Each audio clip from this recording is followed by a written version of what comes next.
Hello, everybody. Welcome back to Multipolar Report. I would first off like to apologize for my longer than expected sabbatical of probably a month now. Something came up for work where I was going to be gone for 2 weeks, and then it took me a couple weeks to get back into the groove of things. But I'm happy to be back and getting back on a more routine schedule of every few days, or at least maybe, hope maybe a couple days, updating you guys with some new reports from around the world.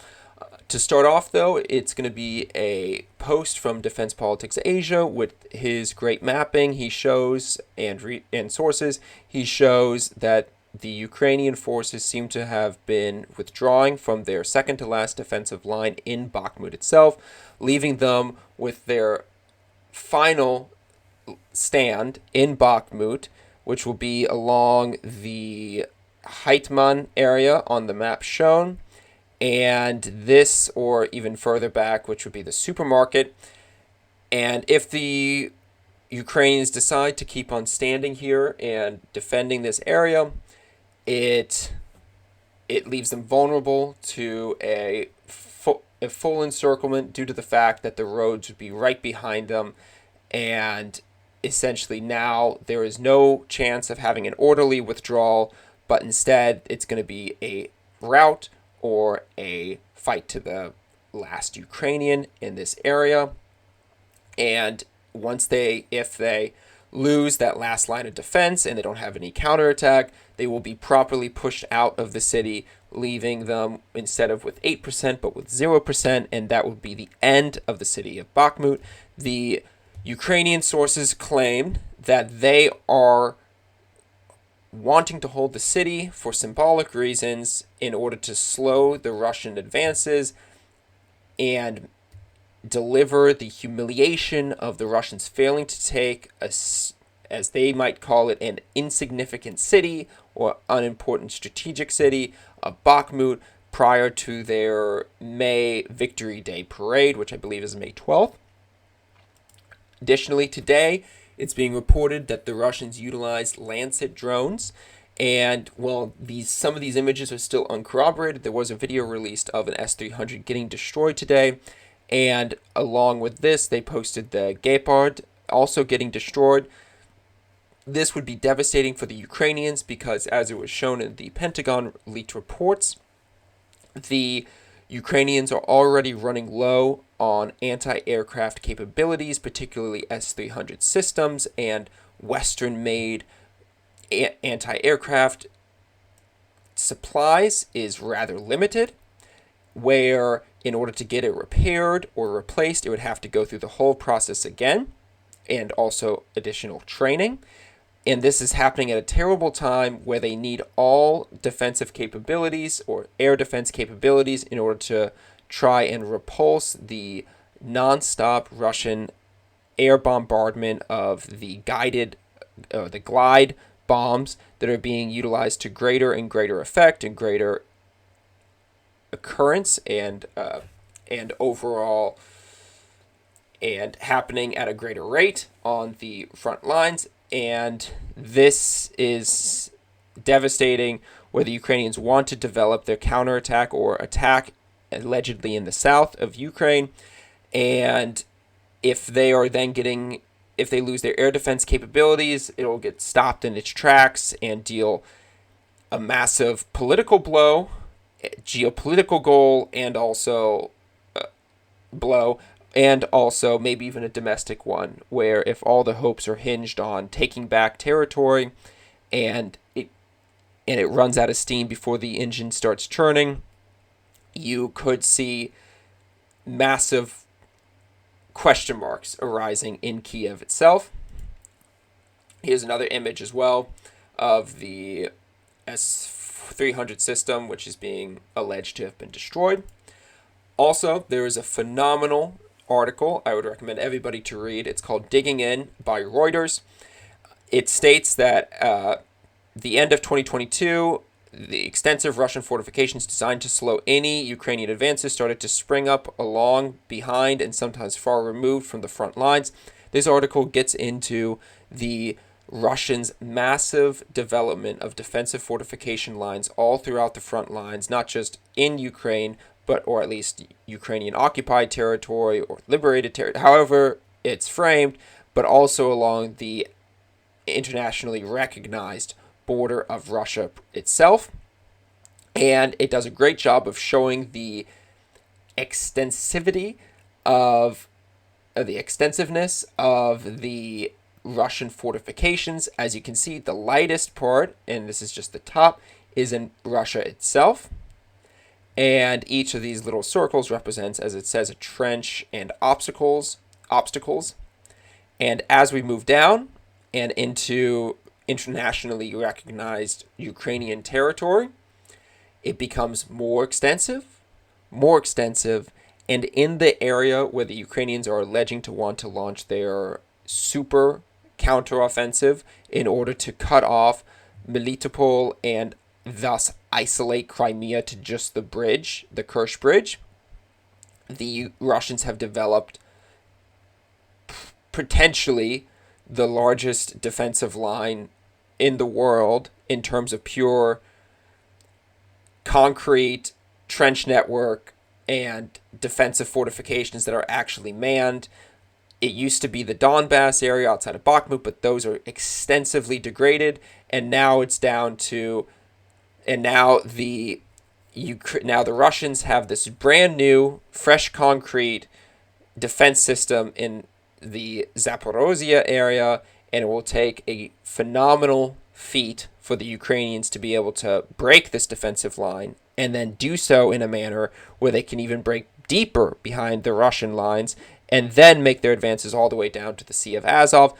This paints a bleak picture overall, and that also corroborates with the reports that the Biden White House is feeling nervous about Ukraine's ability to be able to launch this offensive or counteroffensive into the south, where if it gets essentially hit in its nose before it can even throw a punch, it will leave a lot of question marks and potentially even allies in the collective Western allies asking questions about whether or not it is practical to continue to provide, let's say, tanks to Ukraine if they throw them at a brick wall, for all intents and purposes. Additionally, we have Erdogan. It was being reported yesterday that he suffered a heart attack. That was one story. Another story was that he was poisoned by Russians. That was being reported in that online internet community called NAFO. And it turns out, at least what's being reported by The Independent, is that he actually had a stomach bug, and he was taken to the hospital for precautions, and that now he is doing better, and he will most likely have to resume his election campaign, given that I believe the Turkish election is in May. And even today, Erdogan, which is the 27th of April, Erdogan and Putin held phone conversations with specific regards to the conflict between Russia and Ukraine, and also the Black Sea grain deal. The Black Sea grain deal is the initiative by Turkey to ensure the safe export of Ukrainian grain to countries that are heavily dependent on grain imports, such as countries in Africa. And Turkey headed this along with the UN to create a safe export corridor, where around this corridor are mines and Russian and some Ukrainian, I'm sure, naval capabilities to intercept ships and destroy ships. But this corridor allows the import and export of cargo ships carrying grain, where they can safely travel from the Ukrainian port towns or cities of Yuzhny, Odessa, and Chornomorsk. And this was brought up by Erdogan because it is at risk of, or this plan for the Black Sea Grain Initiative is at risk of falling flat, where Russia demands the full implementation of Black Sea Grain Deal in order to re-sign it and not close off that corridor. The Russians have been using the grain deal as political lever as well in order to show the African countries in the global south that they don't want them to be impacted by the war. They don't want anybody to have to choose a side. They're trying to play the neutral arbiter. However, the Russians are demanding that the full implementation of the Black Sea grain deal be adhered to by the represented parties if they are to continue to allow this corridor to operate. What are those terms? According to Reuters, the terms are that one of Russia's main demands in negotiations is the reconnection of the Russian Agricultural Bank to the SWIFT payment system.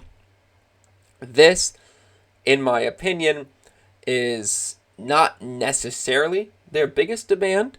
They're clearly moving away from Western banking institutions, and instead, as reported by the Russian Defense Ministry, is that the drone attacks in Crimea are the thing that threatened the extension of the grain deal on April 24th.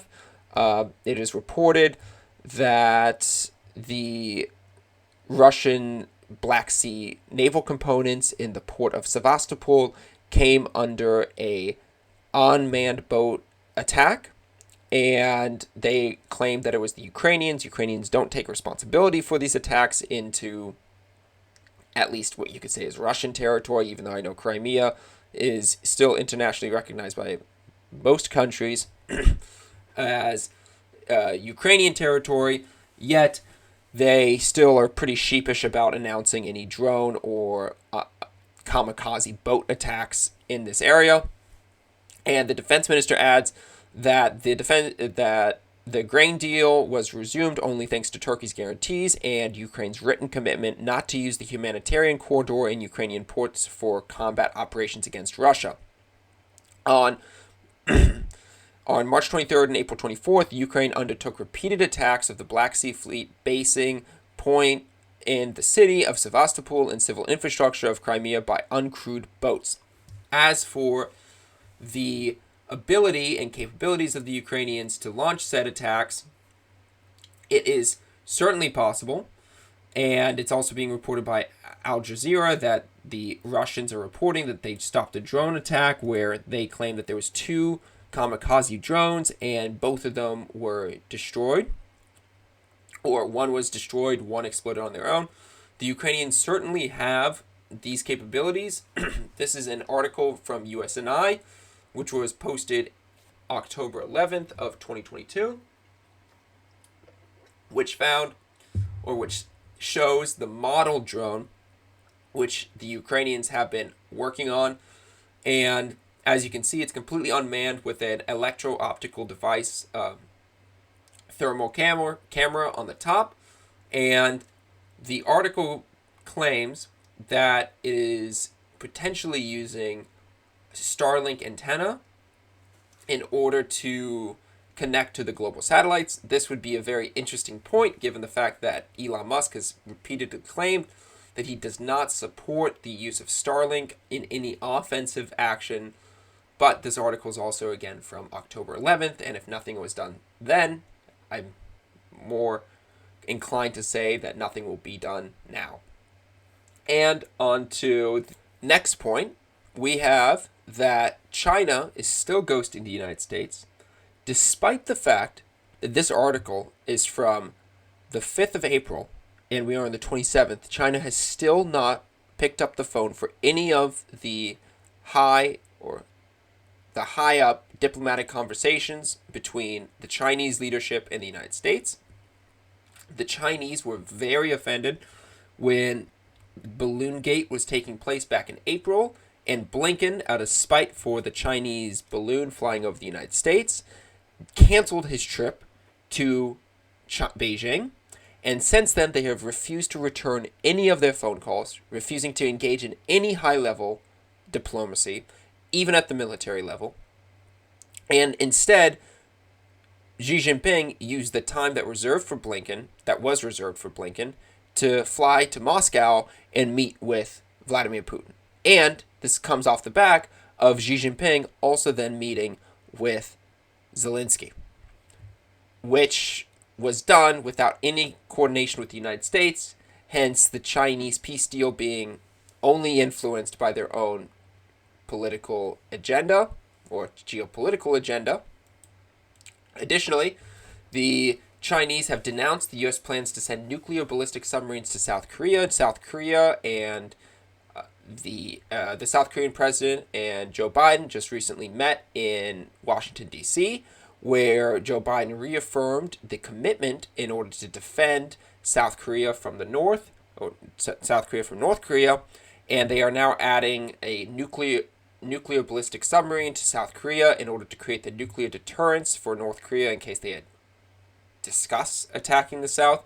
And Joe Biden came out with a comment as well that any nuclear attack on South Korea would be followed by the complete annihilation with nuclear weapons by the United States as well of whichever country launched that attack and the end of that regime.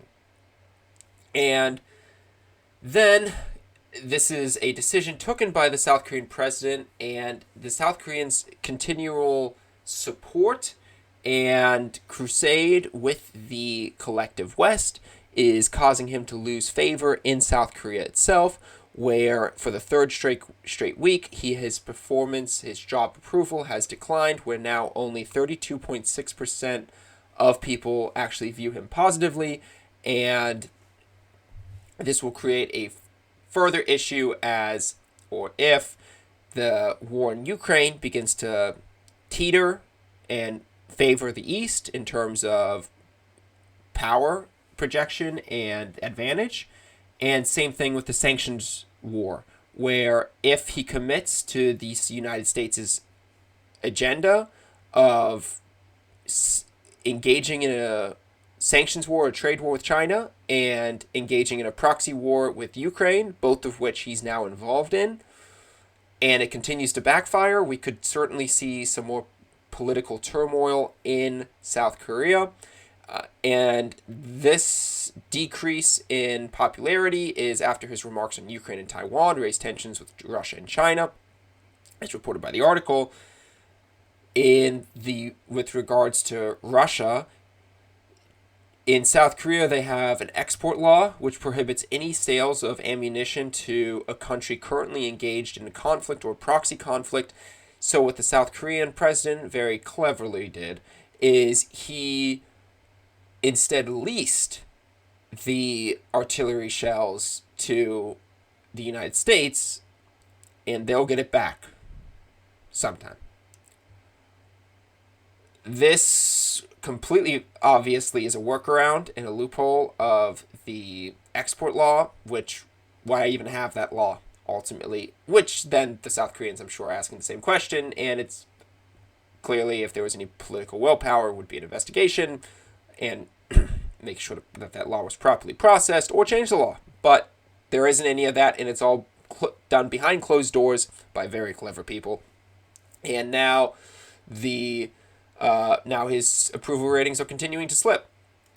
Additionally, the won overtakes the dollar to become the most used currency in China's cross-border transactions. This is additionally off the back of last month's article that we were discussing, where in Russia, the won was more widely used than the dollar for obvious reasons, because they've gotten cut off from a lot of access to dollars, but also because they want to increase the integration, the diplomatic and trade integration with China.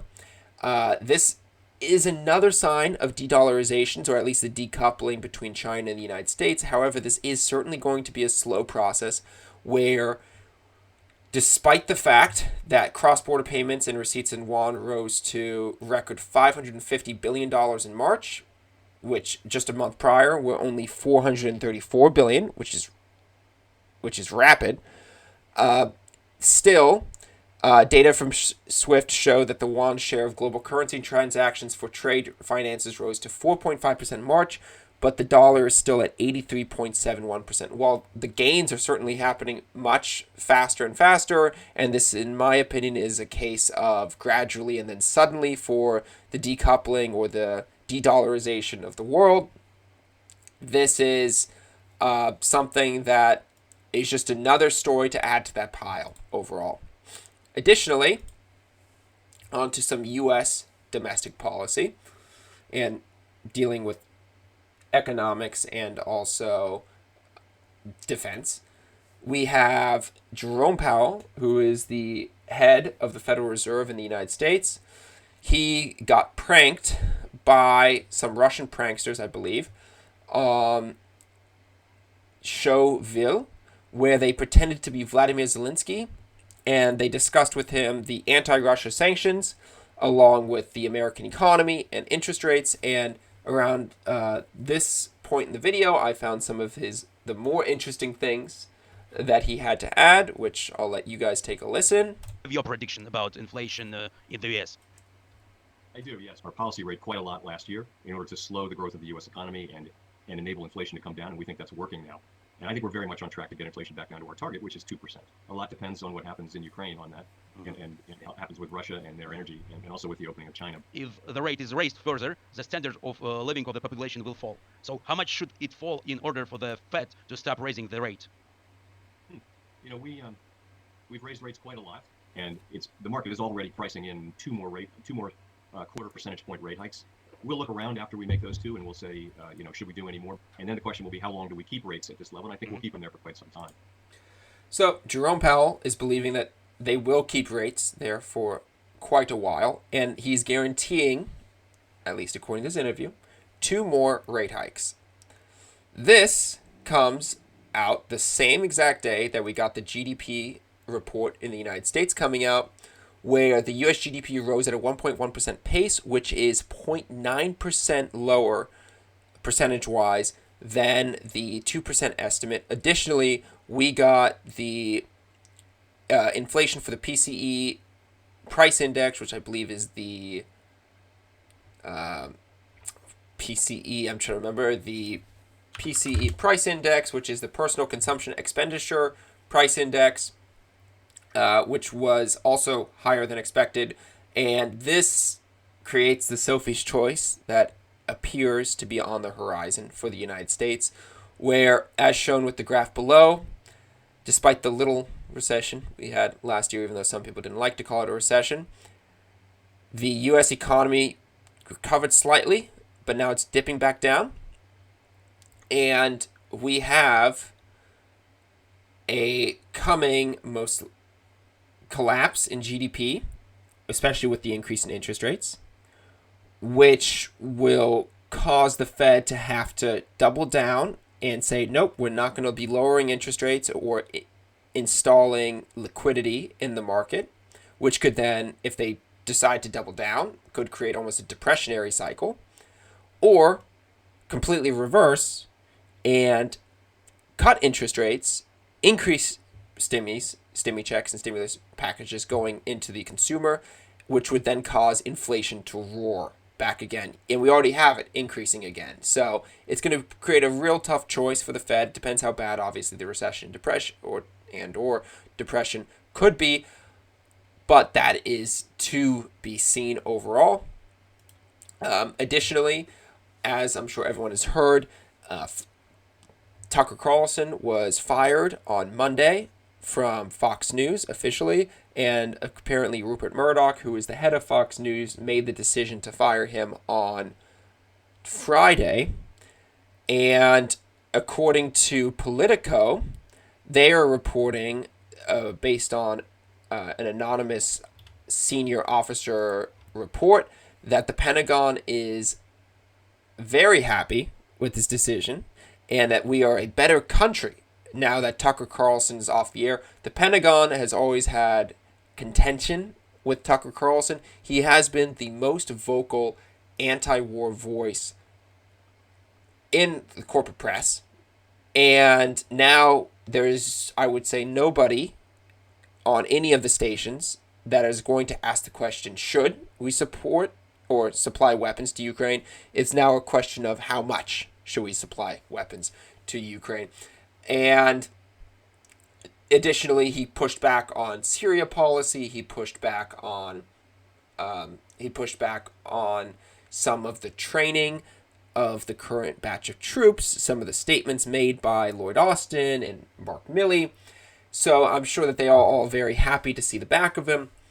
That being said, Tucker last night on April 26th released a 2-minute long video two and a half minute long video, in which he said that the truth always wins and that you will be seeing him soon. This video got 16.4 million views. The tweet itself got 53.2 million views. So do with that difference between the numbers with what you will. However, that shows a dramatic increase in what people are wanting to hear, or at least his ability to project his voice and be heard, where Fox News Tonight had recorded 1.7 million views. This 2-minute video of his at today's time now has 16.4 million views. So you're talking about 16 times the visibility of Fox News, or compare it relative to Fox News taking relatively the aggregate between these between the two viewership numbers.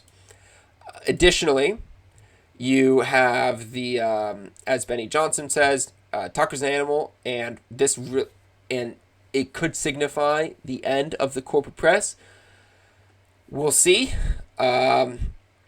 It certainly shows that despite the attempts to censor him, he still has a platform in order to have a lot of reach, and him moving in a different direction, whether it's through places like The Blaze or through places like Daily Wire, or he does his own thing, he will be able to say now with full certainty whatever he likes and not have to worry about the Murdochs threatening him in any manner, at least in regards to wanting to not report on specific stories. It's rumored as well that the thing that got him fired ultimately was that he wanted to run his opening segment on Monday about the 60 Minutes interview of Ray Epps, and he wanted to push back against that, and Rupert Murdoch does not like anything to do with things about January 6th in general. So, and they're more sheepish because of what happened with Dominion, so they wanted him out. Additionally, Joe Biden is not doing great, unfortunately to say. It was leaked, a photo that he accidentally held up of him holding a card with the South Korean president in the back, I believe, and it shows him the order of questions that he's going to receive. So question number 1, it shows him the name with the picture of the reporter that's going to ask him a question, the question itself, and also, I'm sure, I can't really read the full description below, but I'm sure a full and detailed answer. So there is no transparency in the press, and if there is somebody that has a different point of view in the press, then they just got taken off of cable news. And I'm sure probably not having his name or photo show up on some of these reporting cards. Unfortunate. Joe Biden also is not having a great week, where this was a poll done between April 21st and April 24th, which shows that Robert F. Kennedy is polling about 19% support in the National Democratic primary. This was done by Fox News, who does actually pretty good polls. And this is certainly going to be applying a lot of pressure on Joe Biden, because even if the aim isn't to have RFK Jr. win the primary, the aim is, I believe, to have him get on the debate stage and push back against Joe Biden. And that would be a very fascinating sight to see, given the fact that they disagree on so many different policies, especially with regards to foreign policy and vaccine policy. But foreign policy would be the one that would be the real kicker, where we could see Joe Biden be pushed on a national debate stage in a manner that could see him perhaps reevaluate some of his current foreign policy stances. Lastly, for two kind of stories that I saw circulating the web that might be of interest but might also mean nothing. It's that the U.S. Navy has states that Iran seized a Marshall Islands flagged oil tanker in the Gulf of Oman, and that the U.S. calls on the Iran government to immediately release the oil tanker. There was also reports that there was a collision, the Iranians reporting, and that then they seized the tanker as, I guess you can say, almost like a repossession after a car accident. But of course, that is the stance that they would take. But it's nothing that we've seen, as this person has even pointed out. I mean, this was back in May of 2022. There was another oil tanker that was, the U.S. seized an Iranian oil tanker near the Greek island. So nothing will most likely come about. This is also interesting. The Ukrainian Secret Service, according to Build magazine, attempted to assassinate Russia's President Vladimir Putin with a kamikaze drone strike on Sunday. These are some of the photos of the drone wreckage, which was allegedly shot down by the Russians.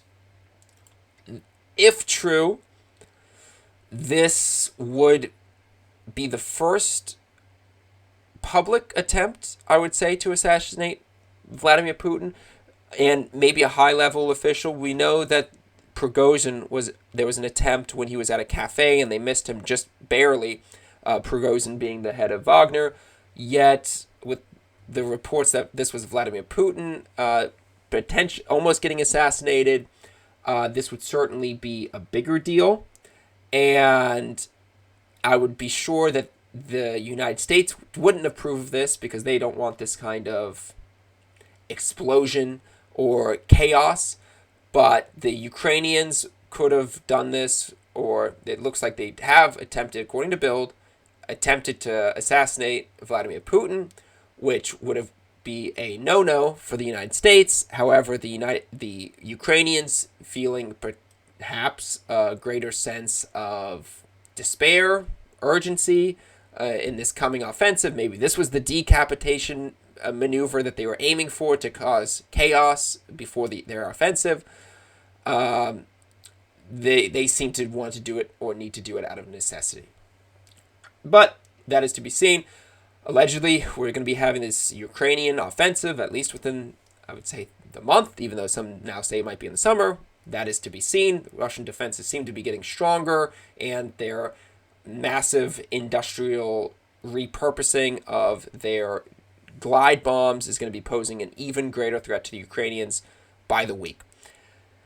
But that is all I have to say in regards to the multipolar world that we're living in today.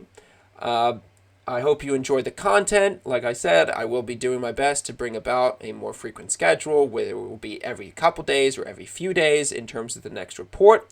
If you liked the video, please leave a like, and also I would love it if you could subscribe, so then you don't miss any more of my content that will be coming up on a more frequent schedule. Leave a comment if you have a question, and I'll happily try to get back to you.